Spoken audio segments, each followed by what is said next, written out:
Prior to my wife being diagnosed with cancer, there were several things going on in my life that God had been working on for some years to prepare me for getting that news and for the journey that was going to start me on. One, I describe in my journal for my kids as the land of normal. When I was growing up, I didn't grow up in church, but I did grow up with a mom that was a godly mom and had matured in her Christian life. And whenever she would get together with her sister, they would sit around and talk about Bible stories, and I would just be really intrigued with their discussions, and I just had a real eagerness to learn about God and know about God. I don't remember that there was ever a day that I doubted that God existed. And somewhere around the age of 5 or 6, I started praying every night, which was something my mom did with me. And I started going to bed a little bit early and started praying. And as I reached my teenage years, I had some form of insomnia, so I would stay up late.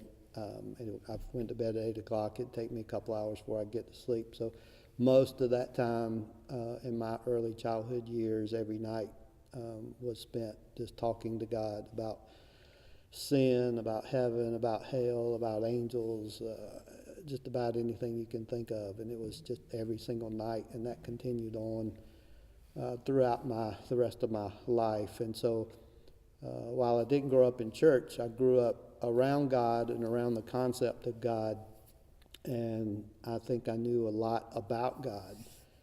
And when I went off to college, I won't say I spent a couple years trying to find myself. I think I had a pretty good idea of who I wanted to be, but it took some time to develop the character to actually live out the person that I wanted to be in a world that was pulling me in a different direction. And so my junior year in college, I got involved with some kids in Fellowship of Christian Athletes, and hanging around them, it just became apparent over time that these kids had something that I didn't have spiritually. And it became more and more evident. And then one night, something happened that just really revealed to me that these people just had something I didn't have. And it was very difficult for me as someone who probably, when they were little, I probably prayed to receive Christ 8 or 10 times, not out of fear, but out of the belief that there was a heaven, the belief that there was a hell, and I just didn't want to go to hell. And so what if the previous prayer didn't work? And so I would pray the sinner's prayer again. And so growing up, I prayed that prayer multiple times. And so talking with God, praying with God every night since I was 5 or 6 years old, when the reality hit when my junior year in college that I probably was not a Christian, or that I definitely was not a Christian, then it was very difficult for me to come to grips with that. And so I went back to my dorm one night and just cried out to God and just gave my life to Him, and my life just radically changed my junior year in college. All of the seeds and the concepts about God, the seeds that have been planted in my mind all of those years, just became alive. And I started growing. I grew very rapidly, and being around a group of people that were very mature Christian people, they were just very tangible examples of what God was wanting me to become, but I was not yet. And so hanging around them just pulled me to a different level. It challenged me. And so I grew very rapidly in college, and that spiritual growth continued on into my early 30s, somewhere in my early 30s, when I reached what I describe in my journals for my kids as the land of normal, which is you become like everybody else. The mistake that I made is that I should have kept my eyes on Jesus and let him be my goal, but instead I watched everybody around me, and when I became very comfortable in my Christian walk, started teaching the Sunday school classes, then I just became very settled.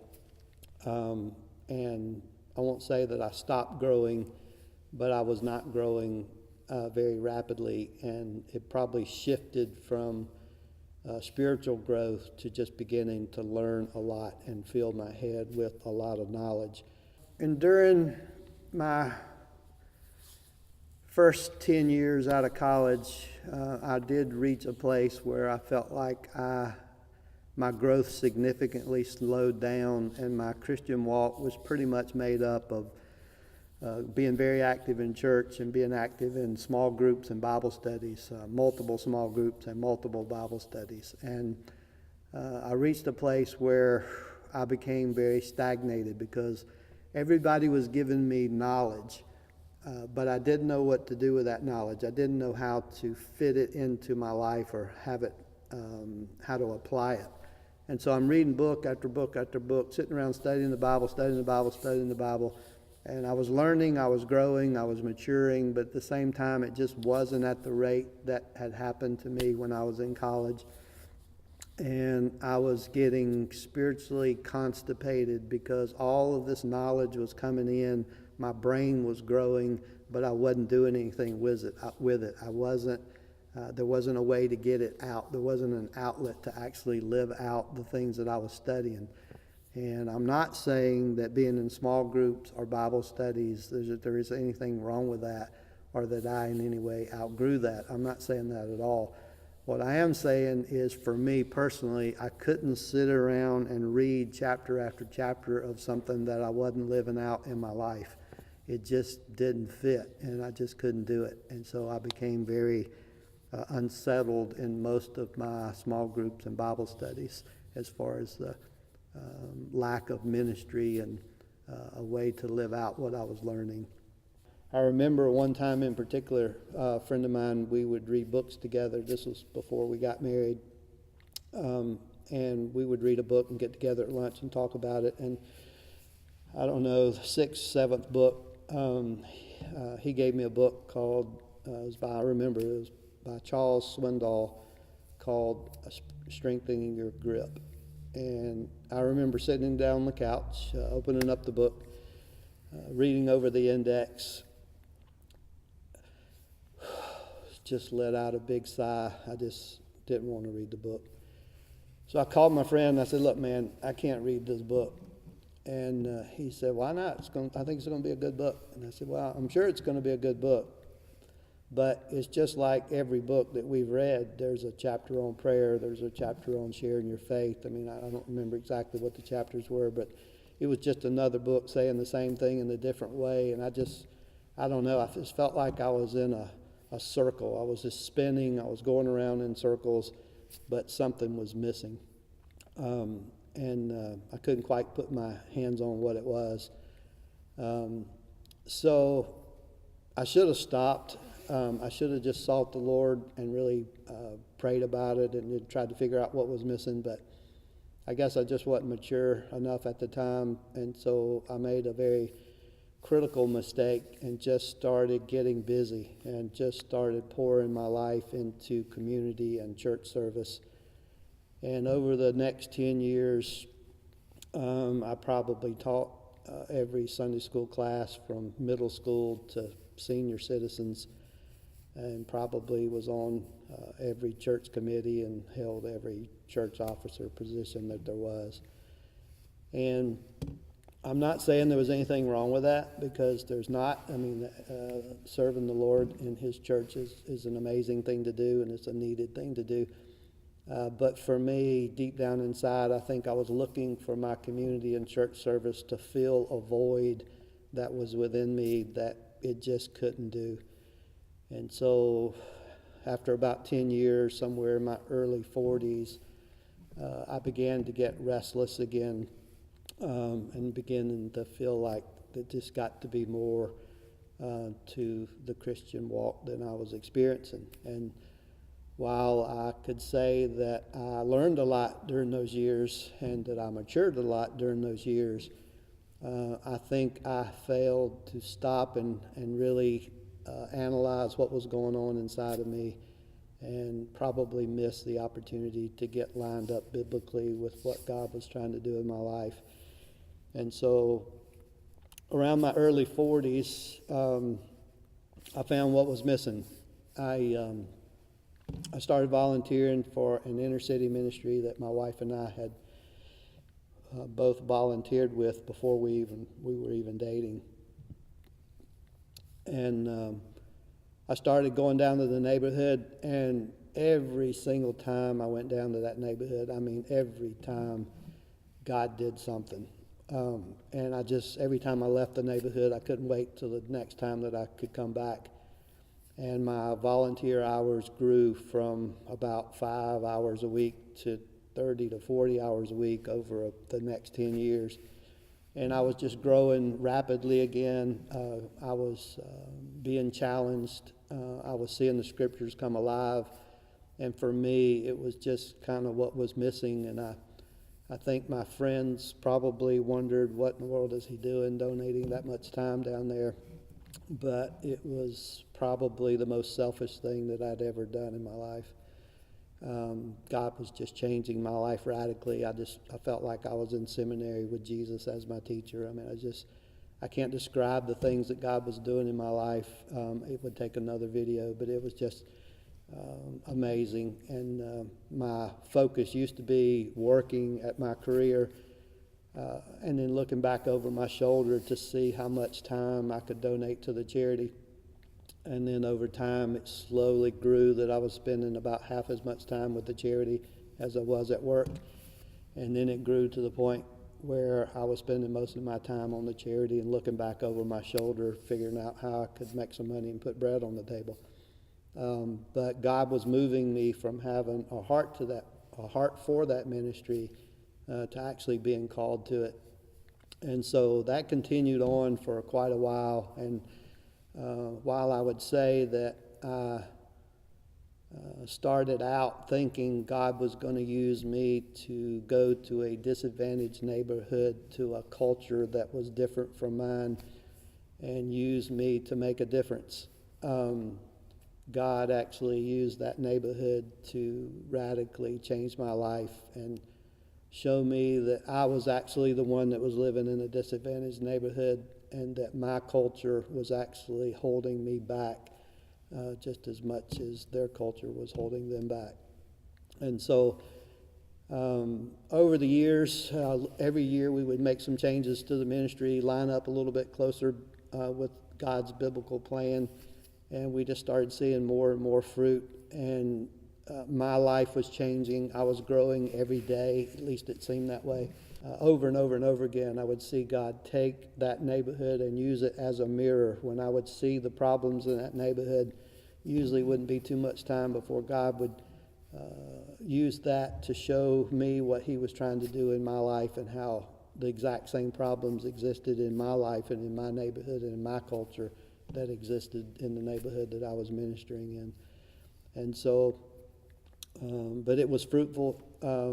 I loved seeing God changing lives, the Bel Air kids' lives, over a period of years. They were just growing and coming to Christ and doing well. And I was seeing God change the adults' lives as our ministry began to expand to not just the kids in the neighborhood, but the families in the neighborhood. And I was seeing God radically change the summer intern that worked with us during the summer, particularly those that came back for more than one summer.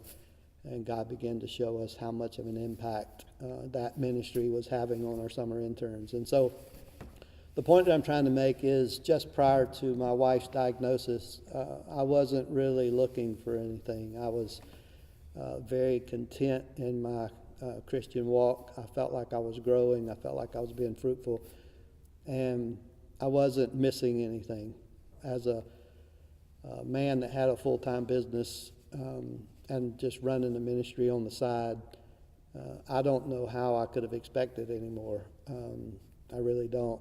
I wonder how many pastors or how many paid ministry directors would love to be able to say the things that I can say about our ministry and just seeing what God does in that neighborhood.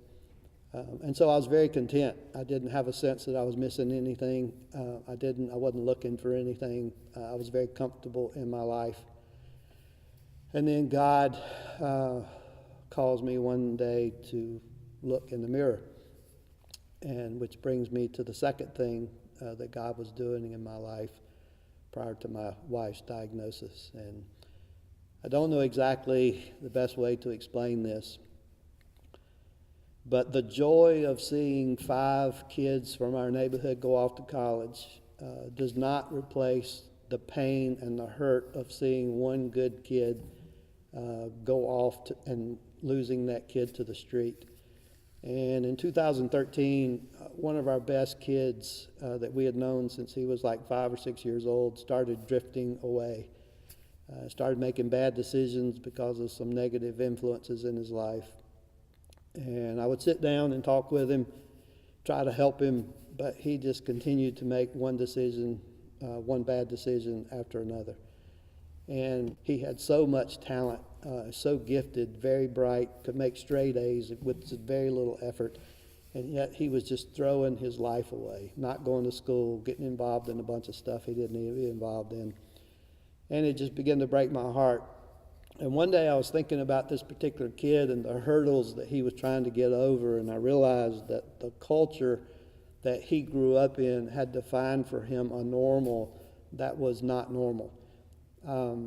And so when I would sit down with him and talk to him about the life that I knew he could have, a life that was happy, a life that was fulfilling, a life where he could achieve his career goals, he just couldn't comprehend it. The world that he was growing up in was so far away from the life that I was trying to describe for him that he couldn't grasp it. He couldn't understand it. And so when I would describe it to him, it was hard for him to trust me that really existed or that he could achieve it. And one day I was having those very thoughts about this particular kid and about the neighborhood that he grew up in. And I began to think that God probably sees me the exact same way.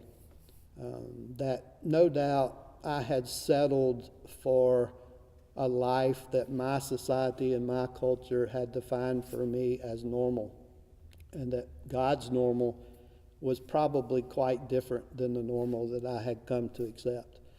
And no doubt God had a life for me that I couldn't even comprehend, and a life for me that if I would just close my eyes and trust Him, that He could take me to a place that I didn't even know existed, a place that He had for me, and that He was probably brokenhearted, that I was settling for a life and had become very comfortable in a life that my society and my culture had defined for me as normal.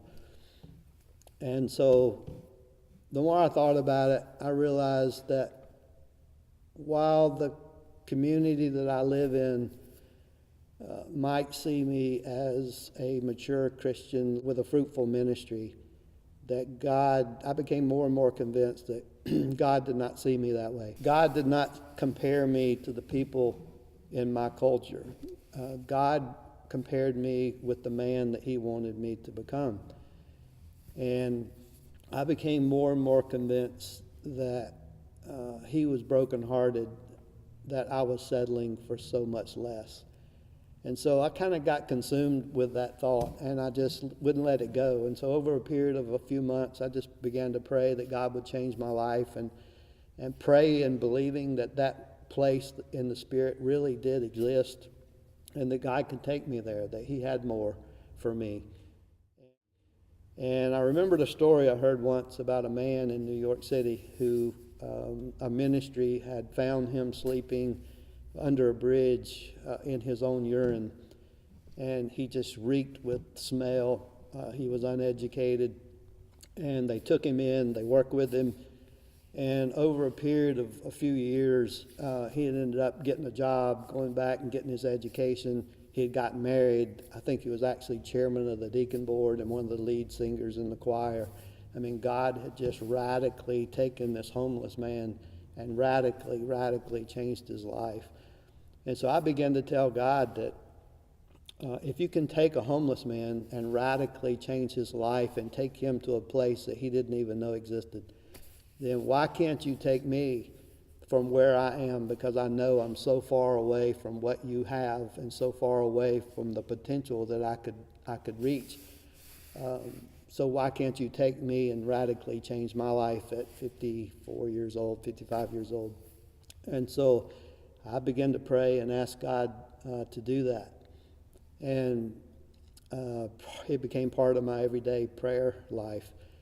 And I had absolutely no idea what I was asking God to do, or maybe better said, I had no idea of the magnitude of how God was going to answer that prayer and how he was about to change my life, radically change my life forever. And I'm not saying that God gave my wife cancer in order to work these things out in my life. I'm not saying that at all.